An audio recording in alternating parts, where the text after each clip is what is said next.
In today's episode, the Montego.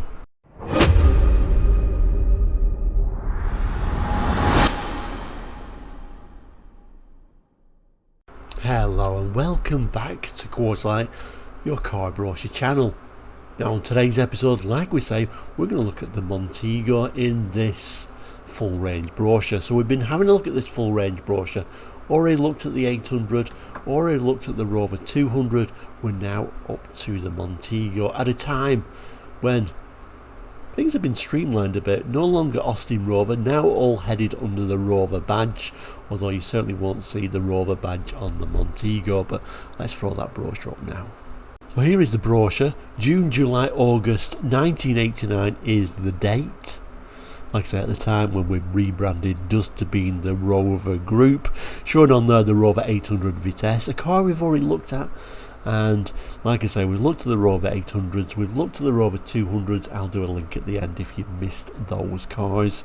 Quite simply saying, today's cars. So Montego is what we're looking at, so let's move there. And here it is, the Montego. Incidentally, if this sort of content interests you, looking at brochures, very nerdy real channel really. If that does interest you, it's very niche, so every little bit of support helps, so please do consider subscribing, as that really helps this tiny channel, which is, like I say, a very niche subject, looking at car brochures.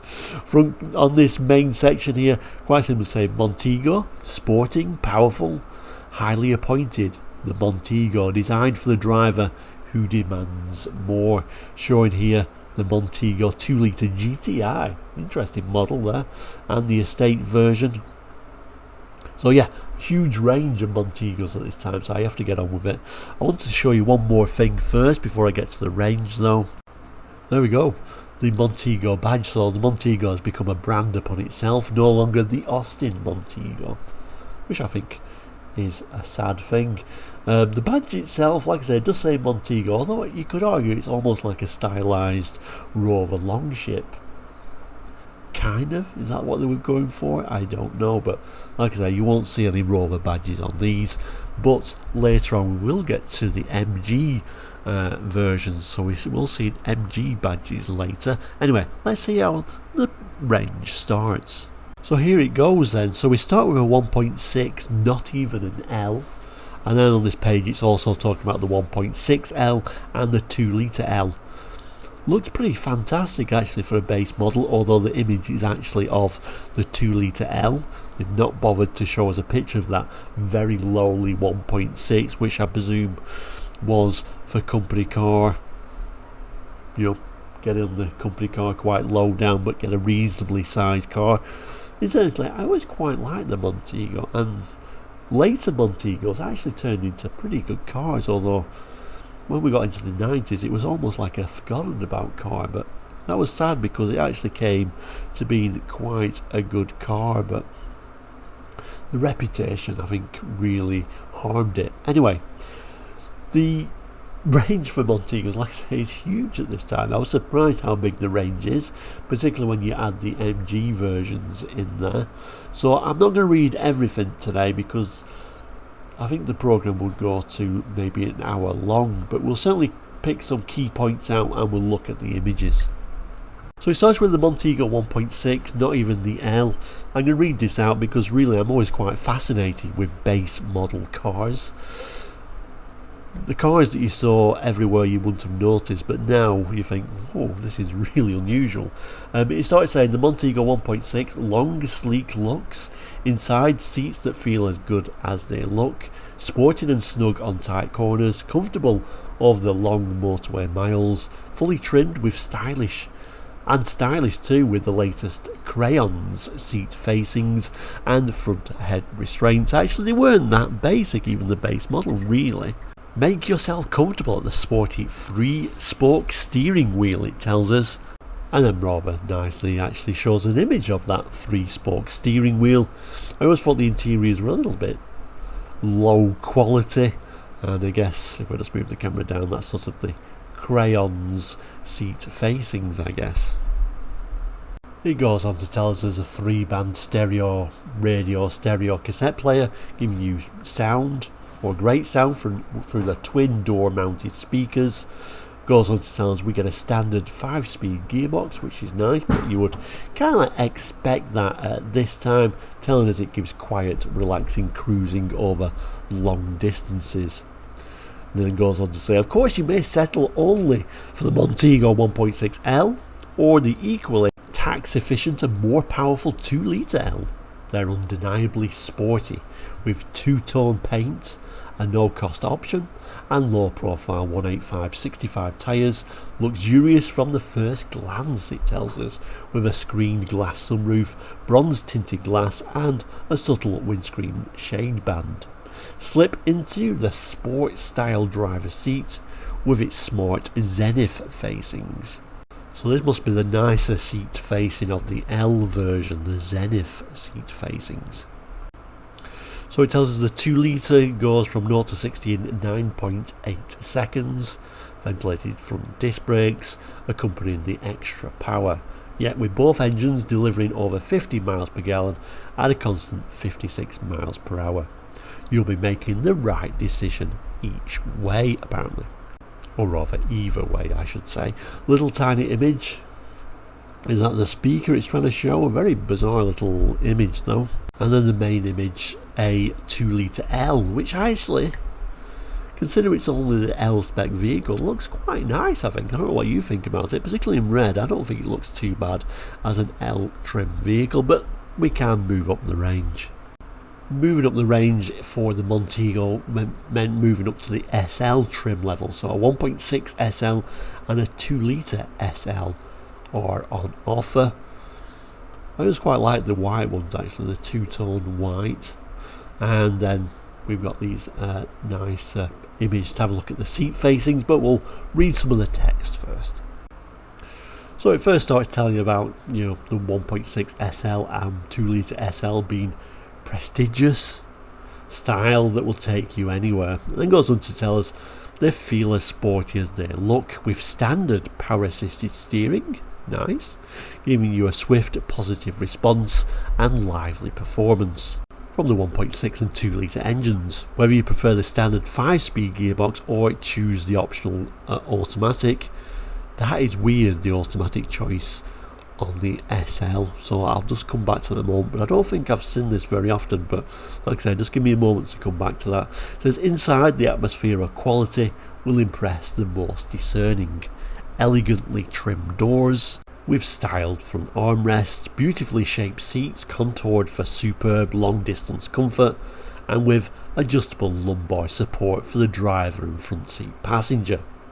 A wealth of luxury takes care of every small task for you. Door mirrors that are both electrically adjustable and heating. Central door locking, letting you and your passenger in at the turn of a key. A power operated sunroof. Instant sunshine at the touch of a button. Also going on to tell us we get electric front windows as well, and a built-in key out delay, giving us time to close the windows and sunroof without having to replace the key in the ignition. And then concluding by saying on the roll you'll have the company of an electronic 4-speaker stereo music system, all helping you to enjoy SL luxury at prices which you're likely to find comfortable within your budget. So I think the SL was a nicely spec'd car for its time. No doubt cheaper than the competition, considering all the equipment on offer, so I think that was quite a clever little package. A well equipped car for its time, I would say. Just trying to think, 1989, my dad had a Sierra Sapphire L, a brand new one, in 1988 actually, and that had nothing on it. No power steering, no electric windows, everything was wide. Did have a sunroof, but that was crank as well. So, and yeah, this is a model up, but I wonder how they compare in price the L spec of a Sierra Sapphire with the SL Montego. I bet there weren't much in it, so I can understand why people would choose this for that extra equipment for sure. Now this is the weird thing that I've never seen before, or I can't remember seeing it very often on cars. It says optional extra cost is the automatic gearbox, which it described, but it tells us it's a 3-speed automatic transmission on the 1.6 a 4-speed automatic transmission on the 2-litre models. I'm trying to think the last time I saw such a peculiar thing as that. You'd think it would be, if they've got a 4-speed, you'd think you'd throw that on both models. Although I don't think it was anything unusual to have a 3-speed auto, but I thought that was a little bit unusual. Anyway, let's have a look at the images. First one is a rev counter, so telling us the SL has got a rev counter. Certainly the L spec model of this Sierra had nothing of the sort. Moving up, a look at the side of the Montego. I know a few people didn't like that sort of like sculpted area going all the way down, but actually I thought it made it a little bit unusual, and I didn't mind it because I don't mind unusual things. Quite liked them in white because that black sort of offset it. And then looking at the inside, so nothing really out of the ordinary. This sort of, I always kind of like thought it looked a little bit cheap, this sort of striped seating, but I remember a similar sort of thing on my dad's Rover 200 actually. But well bolstered seats, and we've got head restraints all round, which is always nice to see. Next model up is the more sporty offering of the 2-litre GTI, which I always thought was a strange model because I do like the GTI version, but at the same time there's MG versions, so I almost kind of like at the time thought, why are we offering a GTI when we can get MG versions? I'm sure it was all clever marketing, but let's have a look at the text. First of all, it starts with this, which is obviously the fabric they're using on the seats now. So it's advertising this as fuel-injected 2-litre performance, the handling and agility of a thoroughbred. The new Montego 2-litre GTI saloon, created for the more demanding driver. The GTI makes no secret of its potency. The deep front spoiler and boot lid spoiler are shaped for a purpose, streamlining its rapid progress. Body colour door mirrors and two-tone coachwork show off the car's sleek looks to advantage, and for the even more sporty-minded, stylish 15-inch alloy wheels are options. The GTI's racy character is far more than skin deep, however. Modified front suspension enhanced the agile handling, ventilated front disc brakes are specified, whilst power steering combines a swift response with a well-weighted feel at speed. Tiny little image showing us the boot spoiler, a dash and steering wheel, which to be honest with you doesn't really look that sporty, and a look at the main image, which to be honest doesn't look vastly different than the model we just looked at. And when we put these, obviously these are the standard wheel trims, I think it needed the alloy wheels to really set it apart. But anyway, we do get 1 second image, this sort of like interior image. Unfortunately it is falling a bit on the crease, but I don't know if you agree, but I don't think that looks sporty enough to actually wear a GTI badge. They tried on the outside by throwing a boot spoiler on there and saying you got the option of alloy wheels, but I don't know, I think it needed a little bit more work on the inside. But you can go further, and the next model up is a big jump forward actually in my mind, the 2-litre GSI, a model I actually don't remember seeing, but look at that amazing interior, and now we've got wood. Does look something special actually, this one. Let's have a look at the text. So this sells it as for those who can choose the ultimate in luxury and prestige, a drive machine that's equally at home in the fast lane or in park lane, the Montego 2-litre GSI. It not only says you've reached the top, it also got the power to keep you there. The dynamic styling is enhanced by subtle bright work. Attractive alloy wheels hint at potency of the 2-litre fuel-injected engine. Inside, you're greeted by an atmosphere of modern elegance. The seats are faced in soft prism velour.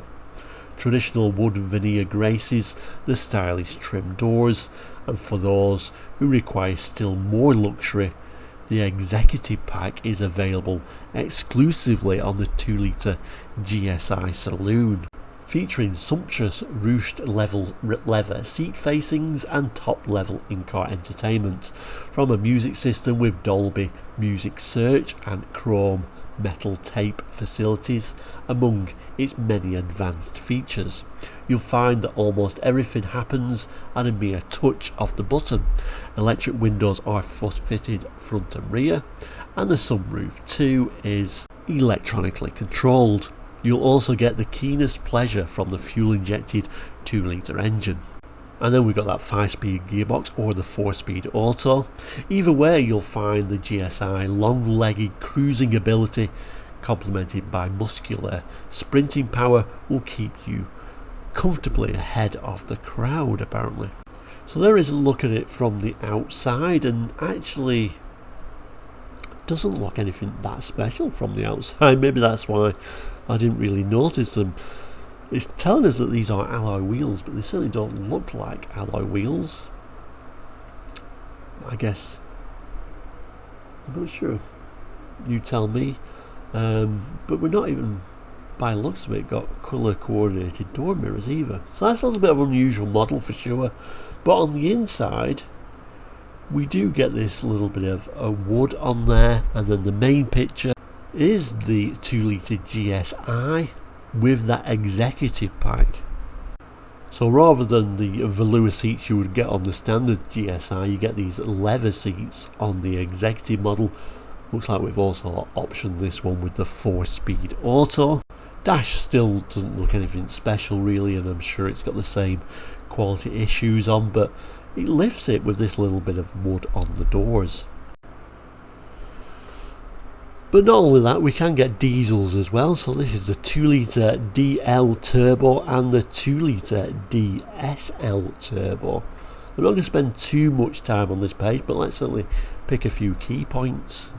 So it tells us driven through a smooth 5-speed gearbox, the turbocharged direct injection 2-litre diesel engine delivers up to 75 miles per gallon, which is certainly impressive, at a constant 56 miles per hour, and up to 48 miles per gallon on the urban cycle.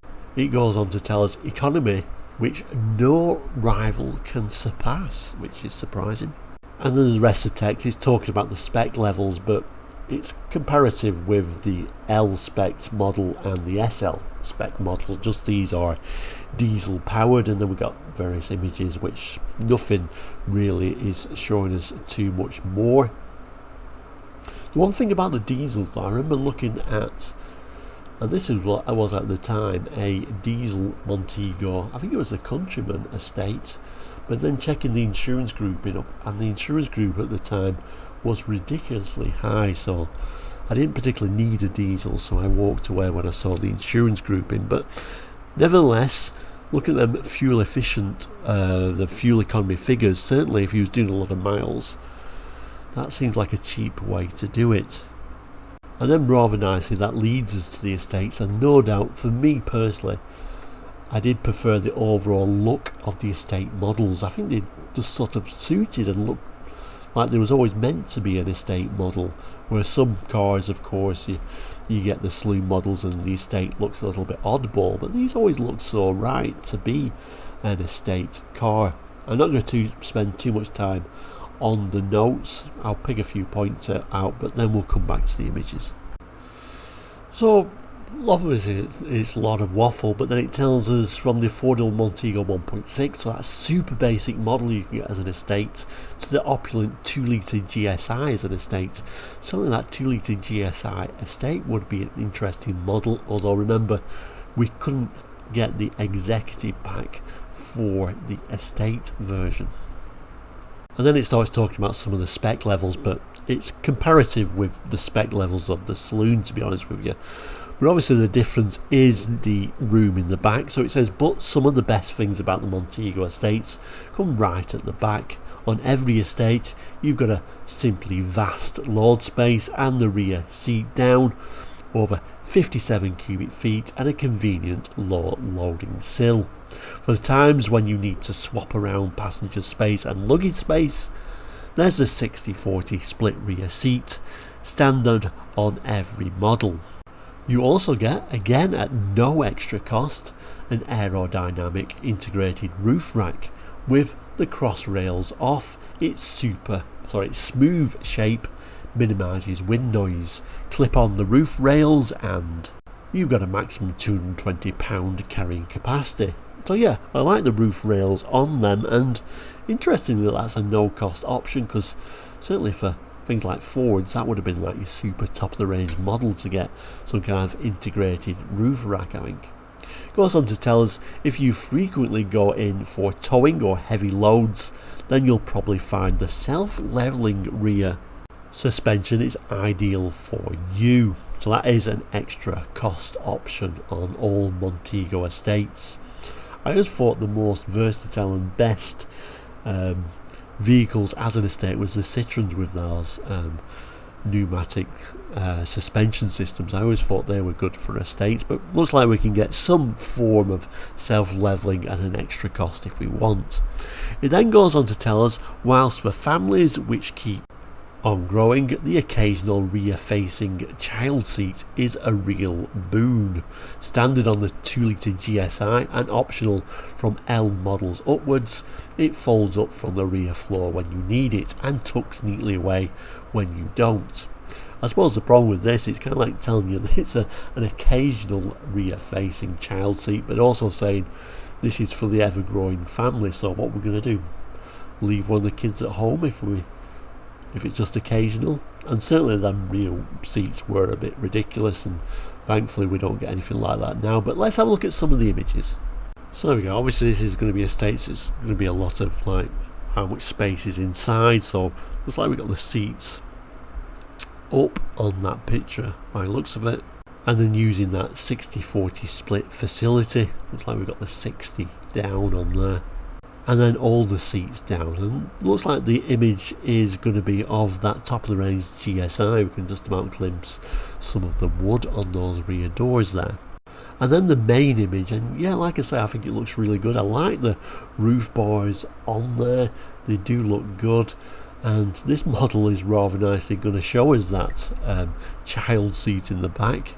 First thing you'll notice, it's very strangely proportioned, because it hasn't been able to go up the full length of the car, so it is much narrower, so you'd have to have two very small little kids going in there.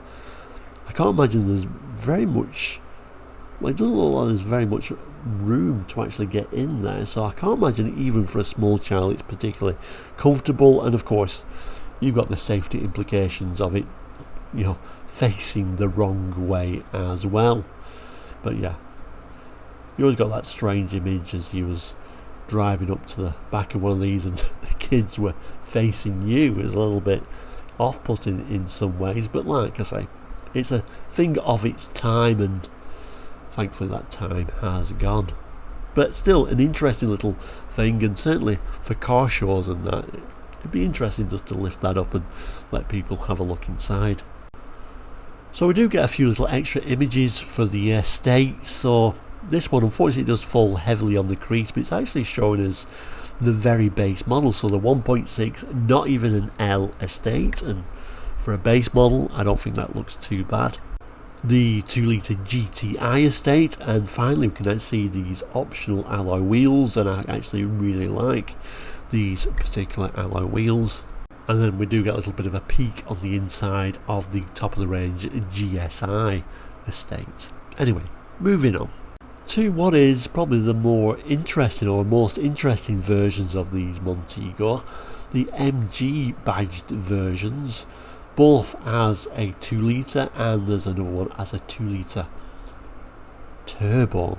It says the marque stays ahead, still more potent looks, environmentally friendly engineering for the MG 2-litre, and powerful luxury. Anyway, let's have a look inside.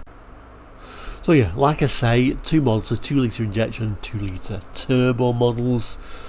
Now I kind of think the interior is probably what I kind of expect the GTI to have in there, but obviously it was a lower model than this. But like I said, I don't really understand the GTI model and how it really fitted in with the range.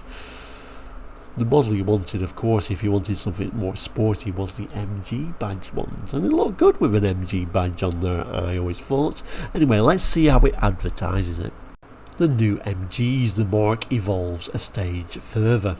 The MG 2-litre I, now fully engineered to give you the choice of using unleaded as well as leaded fuel, and in racing form the all-body colour coachwork enhanced by colour-keyed side mouldings, superbly styled alloy wheels shod with ultra-low profile 195/55 HR tyres, and a deep front air dam and boot lid spoiler, cool looks with bronze tinted glass and a windscreen shade band. Inside, the seats combine a sporting wraparound feel with excellent long distance comfort, also providing adjustable lumbar support for the driver and front seat passenger.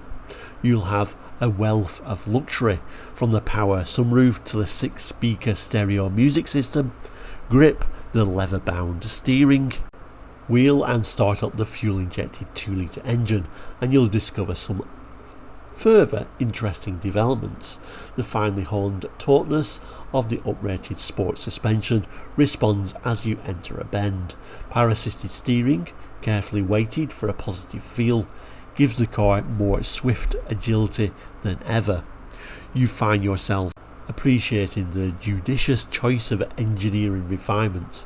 The marque is always on the move. Drive the MG Turbo and you'll find yourself on the move somewhat faster than most. Turbocharging increases the power of the 2-litre engine to 152 PS, producing huge reserves of torque which flow as smooth as silk right across the rev range, responding when you put it through its paces with acceleration which comfortably outclasses a number of exotic competitors.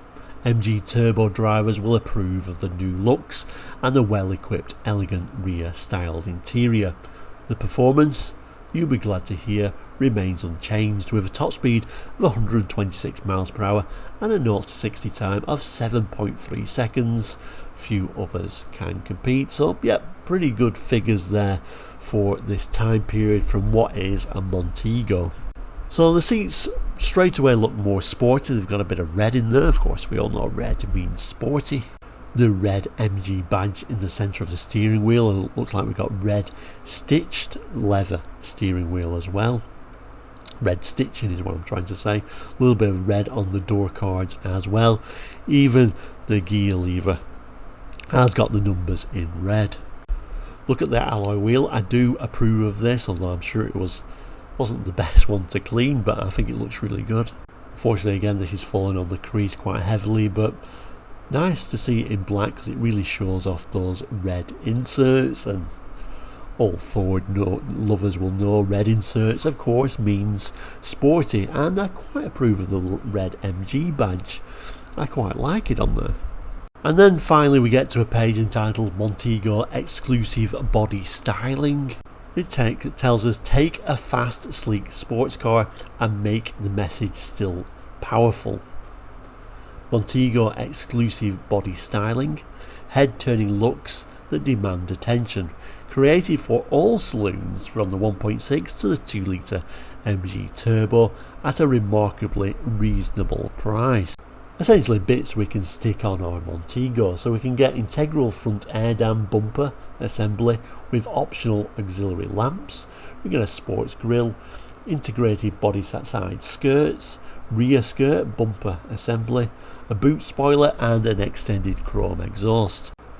And I guess the idea is throw all those on your Montego, and this is the look you get if of course you get those alloy wheels as well, although this is clearly showing the MG version, so a little bit confusing. One more thing to show you.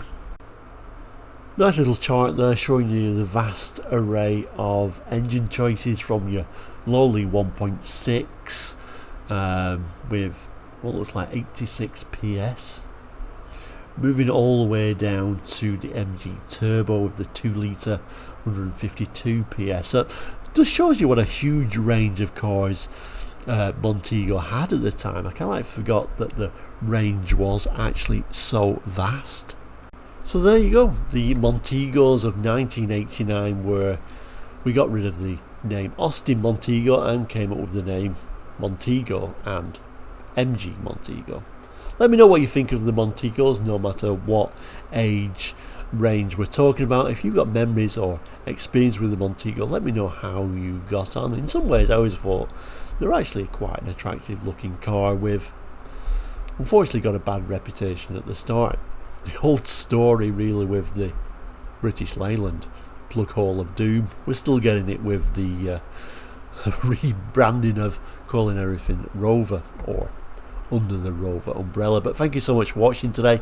We'll end as we always do by saying, please do consider subscribing. It is all completely free. You'd never be charged for being a subscriber, and keeps you in touch with the channel. Particularly if you click that bell, you'll always be known when we get a new episode out, usually at least 3 times a week. Wide range of cars. I like to give you a huge overview of cars, so we're not just sticking to one subject, so I'm sure there is something for everybody. You can also become a member now as well for a very small monthly fee. That really is to help support the channel, although you do get small 2-minute videos each week. And obviously if you make a comment, I'll always come to you first. And not only that, if you do become a member, you get a huge thank you for us at Quarterlight, because you really keep us going. So thank you so much for the members, but thank you for the subscribers. Thank you for the people who've watched this far into the video. Don't forget to give us a thumbs up. Next week, Maestro. Thank you so much. Please do take care. All the best and goodbye.